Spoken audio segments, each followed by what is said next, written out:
Hi, today I'm going to talk to you about a hand I played in an EPT side event, 2K side event in San Remo. The action kicks off with a overactive, very loose player opening under the gun to 600 at 100-200. I wanted to play as many hands as I can with this player, so I called with 8-7 suited from under the gun +2, and it was folded round to the big blind, who was a very, very tight old player. He decided to 3-bet quite big to 2,500. It was folded back to the loose, aggressive player under the gun who called, and I decided to make the call as well. I was just wondering what you guys thought about this call. Can you tell us a little bit about stack sizes? The under the gun loose player was playing around 200 big blinds. I was playing about 155 bigs, and the tighter player from the big blind was playing about 110 bigs. What was the range that you thought the big blind might have at this point? The big blind hadn't really played a hand, but I played with him in a previous event where he also never played a hand, and every time he showed up with a hand, it was generally like, he's the sort of player that flatted ace king, but would 3-bet with queens plus only. So I pretty much put him on queens, kings and aces. He's obviously 3-bet versus an early position, raise and call. So, I mean, we're not flatting like specifically to bust his stack because we obviously don't have the applied odds against it. You think you're going to get paid against the end of the gun opener if you make any kind of a hand, and he's obviously going to know that the big blind has a premium as well, so like if chips go in, sure it's going to be pretty difficult to get paid off him as well. If you happen to flop a hand, let's say you flop 2 pair or straight, do you think that the big blind, who you've said probably has queens, kings, or aces, do you think you're going to get paid from him? Do you think he'll stack off with an overpair? I think he's going to stack off 100% of the time with his overpairs on boards, on even scary boards, like if it came like 7, 8, 9 or boards like that. I'd be more than happy to get it in with him just because I know his range is so polarized. One thing to consider is that any hand that is made with your hand is going to be on a scary board.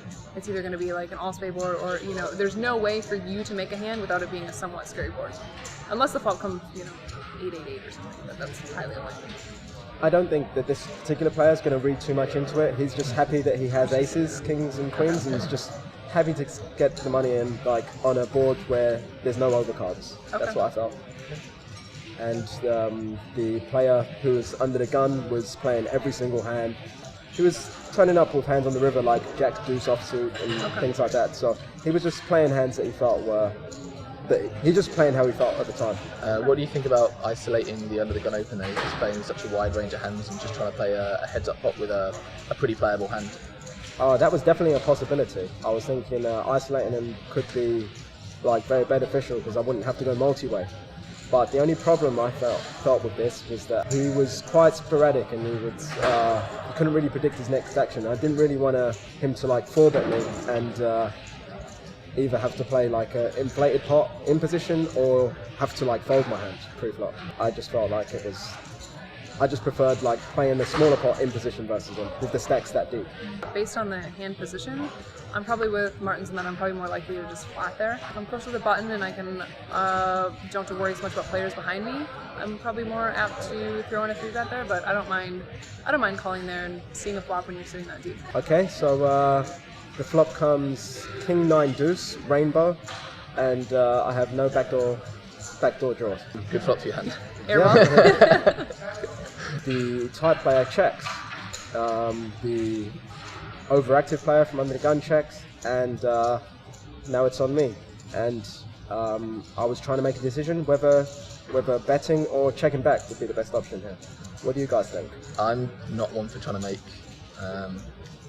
Italians fold hands, and you think he's got queens, kings or aces here, so like we're basically attacking a third of his range and hoping that he folds it. It might be a style thing, but like having played a little bit in Italy, I'm not particularly hopeful that I can win this pot very often. At this point, I'm probably just pretty much giving up on the hand. I think that you've already determined that the big blind has a very strong range of hands, and you've also, talked about how the under the gun raiser is very loose and active and unpredictable.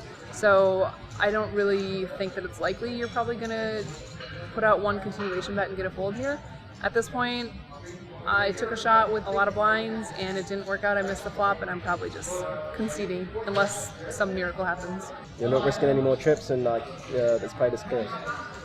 I, on the other hand, I saw 8,000 chips out there, and I felt I didn't want to leave them behind. So, no, to be fair, I decided that if the big blind's range is aces, kings, and queens, I felt like he's going to bet aces 100% of the time on that board, so I could take them out of his range. That leaves kings and queens. Queens I felt like he would check with, and kings I felt like he would be checking if he was trapping with it. So we're down to 2 hands, and there's not that many combinations. It's hard to flop a set in this game, I felt. So he's... But you've narrowed down his range, but you still have to worry about the I have to worry other player about in the hand, and his range is, that's countless cards. That's very true. So, I mean, I didn't feel like it was... I felt like it was a hand. If I was going to continue here, then, yeah, you're right. I'm going to have to fire multiple barrels to be able to win this. Yeah. So I decided to go for a small size in a bet 3,500. So you decided to do the 1 barrel? So I bet 3,500. It went back to the big blind 3-better, and he decided to min raise to 7,000. The guy in the middle folded, and now it's back on me. And you folded. I see where this is going. This is like Black Hawk Down in like a poker version, isn't it? No, I was studying the guy for a while, and I just felt like he was trying to more find out where he was. I felt like with kings, he's more likely to trap and check to me again and let me barrel off. I'd shown the tendency to be able to fire multiple barrels, and I mean, since he has the board locked, I didn't think that he would let me off the hook that easy if I was going to. So I felt like he's more likely to have queens now in this spot than kings. And or even aces, like sometimes people can do this with aces. I mean, people can do it with aces, but I mean, with this particular player, I just felt like he was going to bet aces, like, okay, more than 95% of the time. I felt like the majority of his range now was queens. Yeah, I mean, the board is so dry that like there is a pretty good chance he doesn't have kings. So what did you do? Minned it. So I decided to raise again because I felt like flatting here gives him the opportunity to continue barreling on the turn, and if he was to continue barreling on the turn, then I can't really do much, and he might do it with queens just out of fear. Well, I don't know, in all fairness, I would have thought you can't really do much when he check min raises, but... So I decided to raise it, but I decided to raise a larger amount just because I didn't want to give him the odds to peel with his queens and try and turn a set or something like that, or just decided to be stubborn. So I decided to raise it to 14,000, and he quickly folded the queens face up. Nice. And I showed him the 7-8. I don't often show bluffs. Everyone at the table was like, "Wow."